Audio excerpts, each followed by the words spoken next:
बिस्मिल्लाहिर्रहमानिर्रहीम। अस्सलाम वालेकुम। मैथ्स क्लास 10 में आज हम करेंगे थ्योरम नंबर 25.2। ये थ्योरम जो है आपकी बुक में पेज नंबर 199 पर है। ये शॉर्ट थ्योरम है और बहुत इंपॉर्टेंट थ्योरम है और शॉर्ट क्वेश्चन आंसर में ये आ सकता है। न्यू मॉडल पेपर में सेक्शन बी शॉर्ट क्वेश्चन में जो क्वेश्चन नंबर 9 है वो यही थ्योरम है। थ्योरम स्टार्ट करते हैं। A straight line drawn from the centre of a circle to bisect a chord which is not a diameter is perpendicular to the chord. कहते हैं कि एक सर्कल है, उस सर्कल के अंदर एक कॉर्ड है, ठीक है। उस कॉर्ड को ऊपर जो है एक स्ट्रेट लाइन ड्रॉ की गई है। ये तो हमें गिवन है यहाँ तक। उसके बाद ये जो कहा है ना इस परपेंडिकुलर टू द कॉर्ड, तो जो लाइन ड्रॉ की है वो उस कॉर्ड के ऊपर जो है परपेंडिकुलर है। जब मैं आपको ये ड्रॉ करके बताऊंगी ना और करवाऊंगी आपको इंशाल्लाह ताला समझ में आ जाएगा। बहुत ही ईजी था थ्योरम है। और इसके बाद जो थ्योरम है 25.3 वो भी बिल्कुल इससे रिलेटेड थ्योरम है। जब आपको ये करना आ जाता है तो आप वो भी बहुत आसानी से कर सकते हैं। तो आप जो है 25.2 और 25.3 दोनों थ्योरम कीजिएगा, क्योंकि देखिए थ्योरम बहुत इंपॉर्टेंट है। हमें मॉडल पेपर को देखकर भी ये आइडिया हो रहा है कि हमें थ्योरम लाजमी तौर पे करने पड़ेंगे। थ्योरम बहुत ज़्यादा आए हैं पेपर में। मैंने इसका सर्कल ड्रॉ कर लिया है, मैं आपको उसमें इसको समझाती हूँ। देखिए ये एक सर्कल है जिसका ये सेंटर ओ है, ठीक है। और ये ए बी जो है ये एक कॉर्ड है। सबसे पहले मैं आपको ये बता दूँ कॉर्ड होती क्या चीज़ है। देखिए ये एक सर्कल है जिसका सेंटर ओ है। और सर्कल किसे कहते हैं? ऐसी ज्योमेट्रिकल डायग्राम जिसके सेंटर से उसके तमाम पॉइंट्स का डिस्टेंस जो है वो इक्वल होता है, वो कहलाता है सर्कल, ठीक है। अब ये एक सर्कल है हमारे पास जिसका सेंटर ओ है। इसके कोई भी दो पॉइंट को जो लाइन ज्वाइन करती है ना वो कहलाती है कॉर्ड। जैसे कि अगर मैंने एक लाइन, इसके एक पॉइंट ये रहा, एक पॉइंट ये रहा, मैंने इसको ऐसे करके मिला दिया, ये है कॉर्ड। अब मैंने इसको ए बी का नाम दे दिया, ठीक है। और ये जो कॉर्ड होती है ये सेंटर से भी गुजर सकती है। अगर ये कॉर्ड सेंटर से गुजरे, जैसे मैंने इसको सी डी का नाम दे दिया, अगर ये सेंटर से गुजरती है तो फिर हम इसको कॉर्ड नहीं कहते, फिर ये कहलाते हैं डायामीटर, ठीक है। ये कॉर्ड कितनी छोटी कितनी बड़ी भी हो सकती है। अगर हम इस पॉइंट से इस पॉइंट तक को मिला दें तो ये एक और कॉर्ड बन जाएगी। इसको मैंने दे दिया ई एफ, ठीक है। ये मैंने मुख्तलिफ तरह की कॉर्ड्स आपको बना के दिखा दी हैं। कॉर्ड क्या होती है? किसी भी सर्कल के दो पॉइंट को ज्वाइन करने वाले लाइन को कहते हैं कॉर्ड। तो अब हम थ्योरम को स्टार्ट करते हैं। देखें कि एक सर्कल है जिसका सेंटर ओ है और ये ए बी एक कॉर्ड है जो इसके कोई भी दो पॉइंट को मिला रही है, ठीक है। ये ए बी एक कॉर्ड है और एक इसके ऊपर लाइन ड्रॉ करी है हमने, ठीक है। ये सब हमें गिवन था, हमें गिवन यही था। देखें a straight line drawn from the centre of the circle bisect the chord. तो जो सेंटर से एक स्ट्रेट लाइन इस कॉर्ड के ऊपर ड्रॉ करी है उसने इस कॉर्ड को बाइसेक्ट कर दिया है। बाइसेक्ट का मतलब क्या होता है? दो इक्वल पार्ट में डिवाइड कर दिया है। इस पॉइंट पे इसने इंटरसेक्ट करा है इस कॉर्ड ए बी को, उसको हमने पॉइंट डी का नाम दे दिया। तो अब ये जो कॉर्ड है ये बाइसेक्ट हो गई। यहाँ तक हमें गिवन है, लेकिन हमें फाइंड क्या करना है? हमें फाइंड ये करना है कि ये जो हमने लाइन ड्रॉ करी है ना ये इस कॉर्ड के ऊपर परपेंडिकुलर है। हमें यही कहा है is perpendicular to the chord, यानी जो लाइन हमने ड्रॉ करी है वो इस कॉर्ड के ऊपर परपेंडिकुलर है, ठीक है। जब आपको ये डायग्राम समझ में आ गई तो फिर थ्योरम करना तो बहुत ही ईजी है। तो अब हम गिवन लिख लेते हैं। गिवन हमें क्या है? A circle with centre O and chord AB which is not a diameter which is not passing from the center। ये डायामीटर नहीं है, सेंटर से नहीं गुजरे। हमने इस कॉर्ड को सेंटर से नहीं ड्रॉ करा, ठीक है। इन्होंने क्योंकि हमने इसमें कहा था विच इज़ नॉट अ डायामीटर, ये जो कॉर्ड है इसको सेंटर से नहीं गुजरना। तो हम लिख लेते हैं a circle with centre O, a circle with centre O, एक सर्कल है जिसका सेंटर ओ है। And a chord, and a chord, chord का नाम क्या है हमारा? ए बी, एक कॉर्ड है A B. Which does not pass from the centre, which does not pass from the centre, वो जो कॉर्ड है वो सेंटर से नहीं गुजर रही, ठीक है। A straight line from the centre bisect A B at point D, ठीक है। A straight line, straight line O C. अच्छा इसको जो है डी नहीं सी, सी नाम दिया मैंने गलती से, सॉरी। यहाँ पे जो है इसको आपको बता दिया था। वैसे हम डी लिख के भी कर सकते हैं, लेकिन क्योंकि आपकी बुक में सी है ना इसलिए मैं आपको सी से ही समझाऊंगी ताकि कोई कॉम्प्लिकेशन ना हो, ठीक है। A straight line O C bisect, ये बाइसेक्ट कर रही है ए बी कॉर्ड को, A B at point C, point C के ऊपर। ये जो हमने स्ट्रेट लाइन ड्रॉ करी है ये ए बी कॉर्ड को पॉइंट सी पे बाइसेक्ट कर रही है, यानी दो पार्ट में डिवाइड कर रही है। जब ये दो पार्ट में डिवाइड कर रही है यानी बाइसेक्ट कर रही है का मतलब है ये ए सी जो है ये इक्वल होगा बी सी के। बाइसेक्ट का मतलब यही है ना। तो इससे क्या बन गया हमारे पास, measurement A C side will be congruent to measurement B C side के। ठीक है, ये दोनों साइड ए सी बी सी के इक्वल होगा। तो ये सब हमें गिवन है और हमें फाइंड क्या करना है, हमें फाइंड ये करना है कि ये जो ओ सी लाइन हमने ड्रॉ करी है ना ये परपेंडिकुलर है। अब हम लिख लेते हैं, हमें प्रूफ क्या करना है, हमें प्रूफ ये करना है कि ये ओ सी जो है ये परपेंडिकुलर है ए बी कॉर्ड के ऊपर। ठीक है, ये परपेंडिकुलर का साइन है। अब हम करेंगे कंस्ट्रक्शन। इसकी कंस्ट्रक्शन हमने क्या करी, हमने ओ को ए से और ओ को बी से ज्वाइन कर दिया। तो हमने क्या करा, draw O A and O B. इससे क्या हुआ, इससे ये हुआ कि हमारे पास दो ट्रायंगल बन गई। एक ट्रायंगल बन गई ओ सी ए और दूसरी बन गई ओ सी बी। ठीक है, तो कंस्ट्रक्शन हम लिख लेते हैं, draw O A and O B. अब हम इसके स्टेटमेंट्स और रीज़न करेंगे। स्टेटमेंट में हम क्या करेंगे, ये जो हमारी दो ट्रायंगल बन गई है ना ओ सी ए और ओ सी बी, इन दोनों को कॉरिस्पॉन्डेंट कर देंगे। हम लिखेंगे triangle O C A corresponding to triangle O C B, इन दोनों को कॉरिस्पॉन्डेंट कर देंगे। तो हम सबसे पहले तो ये लिख लेंगे ओ ए जो है ओ बी के इक्वल है। क्यों, क्योंकि ये जो है रेडियल सेगमेंट है या यूँ कह लें रेडियस है। दूसरा स्टेटमेंट हम लिखेंगे ओ सी जो है ओ सी के कॉन्ग्रेंट है क्योंकि दोनों में कॉमन है। और जो थर्ड हम लिखेंगे कि ए सी जो है वो बी सी के कॉन्ग्रेंट है और ये हमें गिवन है। ये देखें ये हमें गिवन है ना, ए सी जो है बी सी के कॉन्ग्रेंट है। सबसे पहले हम लिख लेते हैं measurement O A is congruent to, O A किसके है, ओ बी के, मेजरमेंट ओ बी के। ये क्या है, ये रेडियस है सर्कल का। ठीक है, देखें रेडियस जो होता है सेंटर से लेके किसी भी पॉइंट तक का जो डिस्टेंस होता है ना उसको कहते हैं रेडियस। तो सर्कल के सेंटर से किसी भी पॉइंट का डिस्टेंस इक्वल होता है। ओ ए भी रेडियस है और ओ बी भी रेडियस है, तो दोनों इक्वल होंगे। तो ये दोनों जो हैं रेडियस हैं, रेडियस ऑफ सेम सर्कल, एक ही सर्कल का रेडियस है।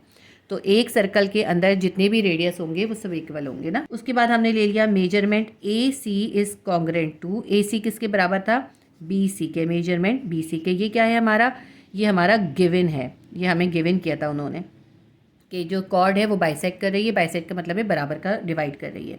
उसके बाद हमने ले लिया मेजरमेंट ओ सी साइड जो है वो कॉन्ग्रेंट है ओ सी के, मेजरमेंट ओ सी के। ठीक है, तो ओ सी जो है दोनों में कॉमन है। जब भी हम ये करते हैं ना तो कॉमन वाला भी हम एक ले लेते हैं, इससे आसान हो जाता है। अब ये हमने तीन चीज़ें प्रूव कर दी, तो इससे ये प्रूव हो गया कि जो दोनों ट्रायंगल्स हैं ये कॉन्ग्रेंट हैं। तो हम लिख देते हैं triangle O C A is congruent to triangle O C B के। जब हमारी ये ट्रायंगल जो हैं प्रूव हो गई, किस तरह प्रूव हो गई, साइड साइड साइड, तीनों हमने साइड लिए हैं। तो हम लिखेंगे side side side congruent to side side side postulate. ठीक है, ये हमने प्रूफ कर दिया कि ये दोनों ट्रायंगल जो हैं कॉन्ग्रेंट हैं क्योंकि इनके हमने तीन स्टेटमेंट साबित कर दिए कि ये तीनों इक्वल है। देखिए जब ये दोनों ट्रायंगल इक्वल हो गई तो इनके एंगल भी इक्वल होंगे। तो इनका एंगल ओ सी ए यानी ये वाला एंगल दूसरी ट्रायंगल के ओ सी बी एंगल के इक्वल होगा, यानी इस एंगल के इक्वल होगा। तो अगर हम इन दोनों एंगल को देखें, ऐसे करके देखें, तो ये क्या है, ये 180 का एंगल है। यानी अगर हम ओ सी ए को ओ सी बी में प्लस कर दें तो 180 आना चाहिए। तो बस हमें आगे यही काम करना है। तो ठीक है, अब हम लिखते हैं इसको कि जब ये ट्रायंगल हमारी प्रूफ हो गई तो इसका मतलब है कि एंगल ओ सी ए, मेजरमेंट का एम भी लिखना होता है, मैं भूल जाती हूँ। ठीक है, measurement angle O C A will be congruent to measurement angle O C B के। ठीक है, ये दोनों एंगल भी कॉन्ग्रेंट हो गए। इसको जो है पॉइंट नंबर 1 नाम दे दिया है। तो अब हम ओ सी ए में ओ सी बी को अगर हम प्लस कर दें, measurement angle O C A में measurement angle O C B को प्लस कर दें तो कितना आएगा, वो आएगा 180 डिग्री। ठीक है, 180 आएगा। तो इसको हमने स्टेटमेंट नंबर 2 का नाम दे दिया। रीज़न लिखेंगे कॉरिस्पॉन्डेंट एंगल ऑफ कॉन्ग्रेंट ट्रायंगल्स। ये जो है कॉरिस्पॉन्डिंग एंगल हैं, कॉरिस्पॉन्डिंग एंगल्स ऑफ ट्रायंगल्स। ठीक है, ये हमने ट्रायंगल्स का जो है शॉर्ट फॉर्म में लिखा है। दोनों एंगल को जब हम प्लस करें 180 आ रहे हैं तो इसके हम रीज़न लिखेंगे क्योंकि ये सप्लीमेंट पोस्टुलेट है, सप्लीमेंट पोस्टुलेट।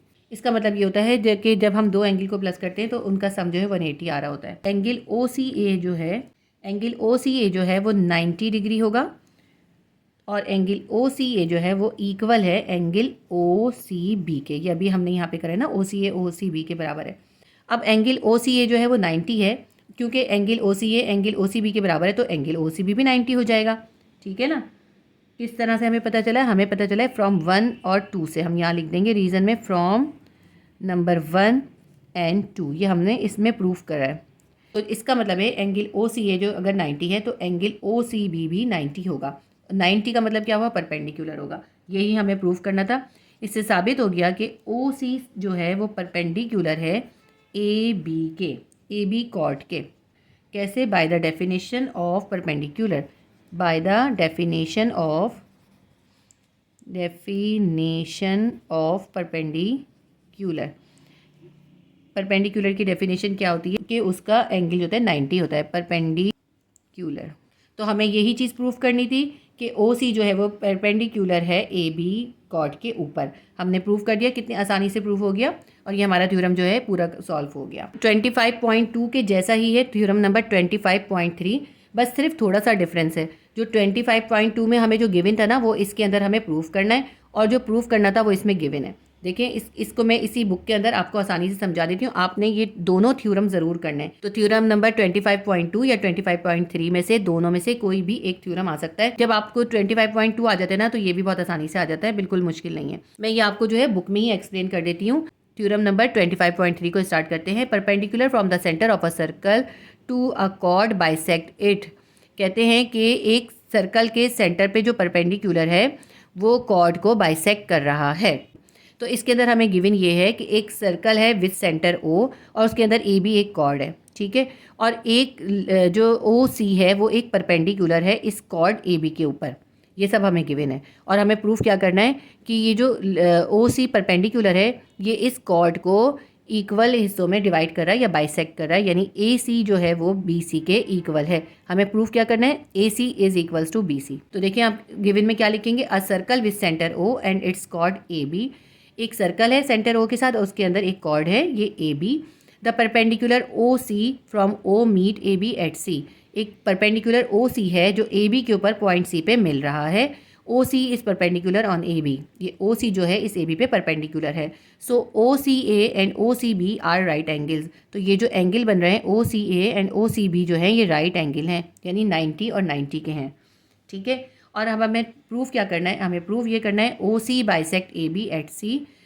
ओ सी जो है वो ए बी को बाइसेक्ट कर रही है सी के ऊपर, यानी दो बराबर के हिस्सों में डिवाइड कर रही है। कंस्ट्रक्शन हम क्या करेंगे? Draw O A and O B, यानी ओ को ए से और ओ को बी से मिला देंगे। इसके बाद जो है सेम हम उसी तरह स्टार्ट करेंगे स्टेटमेंट को और रीज़न को। स्टेटमेंट में सबसे पहले हम ये करेंगे कि इन दोनों ट्राइंगल्स को जो है हम कॉरिस्पॉन्डेंट करेंगे, यानी इनको इक्वल साबित करेंगे। तो हम लेंगे triangle A C O corresponding to triangle B C O के। इसके जो हम फर्स्ट पॉइंट लेंगे वो हम लेंगे measurement angle O C A is equals to 90 is equals to measurement angle O C B. तो क्योंकि ये हमें गिवन में ना, सबसे पहले हम गिवन का पॉइंट ले लेंगे। हम लेंगे ये जो एंगल ओ सी ए है ये 90 का है और ये इक्वल है एंगल बी सी ओ के, इस एंगल के। ये हमने गिवन है, देखिए ये गिवन है हमारे पास, ये रहा। तो यही गिवन हमने इसमें लिख दिया। दूसरा हमने जो पॉइंट ले लिया वो ले लिया ओ ए ओ बी के। आपको पता है कि ये रेडियस है सर्कल का, और सर्कल के जो रेडियस होता है वो इक्वल होता है, तो हमने लिख दिया रेडियस ऑफ सेम सर्कल। हमने जो थर्ड पॉइंट है वो कॉमन वाला ले लिया कि ओ सी इज़ कॉन्ग्रेंट टू ओ सी के, और हमने इसमें क्या लिखेंगे हम रीज़न में कि ये क्या है? कॉमन साइड है। इस तरह से हमने 3 पॉइंट से हमने प्रूफ कर दिया कि ये ट्राइंगल ए ओ सी जो है कॉन्ग्रेंट है ट्राइंगल बी ओ सी के। और इसके लिए हमने कौन सा पोस्टुलेट यूज़ करा है? इसके लिए हमने हाइपोटेन्यूज और एक साइड यूज़ करा है। ठीक है, हमने लिख दिया हाइपोटेन्यूज एंड वन साइड। ये हाइपोटेन्यूज है और ये वन साइड है। लेकिन अगर आप चाहें तो इसको एंगल साइड साइड पोस्टुलेट भी लिख सकते हैं, क्योंकि एक एंगल है दो साइड हैं, ये भी लिख सकते हैं। लेकिन इसमें इन्होंने हमें रीज़न में जो गिवन किया है वो ये गिवन किया है कि एक ट्राइंगल का हाइपोटेन्यूज और साइड कॉन्ग्रेंट है दूसरी ट्राइंगल के हाइपोटेन्यूज और साइड के। तो इससे प्रूफ हो गया हमारा। तो उसके बाद हम आगे करते हैं। तो इसका मतलब है जब एक दोनों ट्रायंगल जो है इक्वल प्रूफ हो गई तो इनकी हर चीज़ इक्वल होगी ना, तो इसका मतलब है इनका ए सी भी बी सी के इक्वल होगा। तो हम कह देंगे A C is congruent to B C के correspondent sides of congruent triangle. क्योंकि ट्रायंगल कॉन्ग्रेंट है इसलिए उनके साइड भी कॉन्ग्रेंट होंगे। O C bisect the chord A B. तो ये प्रूफ हो गया कि ओ सी लाइन ने ए बी कॉर्ड को बाइसेक्ट कर दिया है, यानी दो बराबर के हिस्सों में डिवाइड कर दिया है।